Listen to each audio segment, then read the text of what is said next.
దీపావళి రోజున దీపాలు వెలిగించేటప్పుడు టపాసులు పేల్చేటప్పుడు కూడా చాలా మంది చేతులు కాల్చుకుంటారు. అయితే అలా కాలిన గాయాలు అయినప్పుడు చాలా మంది వాటిని పట్టించుకోకుండా వదిలేస్తారు. అలా పట్టించుకోకుండా వదిలేస్తే అవి బొబ్బలెక్కి చీము పట్టి పెద్ద సమస్యగా మారవచ్చు. అశ్రద్ధ చేయకుండా కొన్ని ఇంటి చిట్కాలు పాటిస్తే ఆ గాయాలు త్వరగా తగ్గిపోతాయి.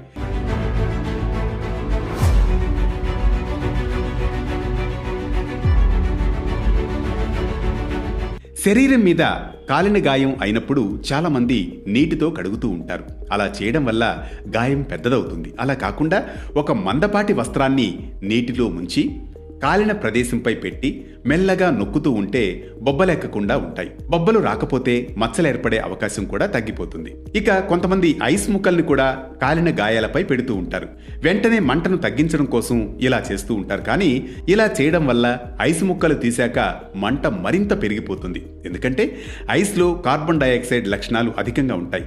కాలిన గాయాలకు నేరుగా కార్బన్ డయాక్సైడ్ తగలడం మంటను మరింత పెంచుతుంది. దీనికి బదులుగా ఒక క్లాత్లో ఐసు ముక్కలను కట్టి ఆ క్లాత్ను కాలిన గాయాలపై ఉంచడం మంచిది. ప్రతి ఇంట్లో టూత్ పేస్ట్ ఉంటుంది. కాలిన గాయాన్ని టిష్యూతో తడి లేకుండా తుడిచి టూత్ పేస్ట్ను రాయాలి.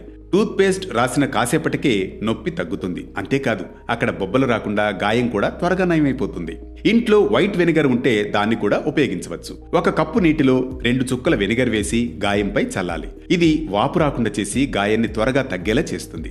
కాలిన గాయాలకు బ్యాక్టీరియా పట్టకుండా ఉండాలంటే పసుపు లేదా కొద్దిపాటి పెరుగులో పసుపును వేసి గాయంపై రాస్తే మంచిది. ఈ రెండిట్లో యాంటీబయాటిక్ లక్షణాలు ఎక్కువ కాబట్టి బొబ్బలు రాకుండా మచ్చలు ఏర్పడకుండా కాపాడతాయి.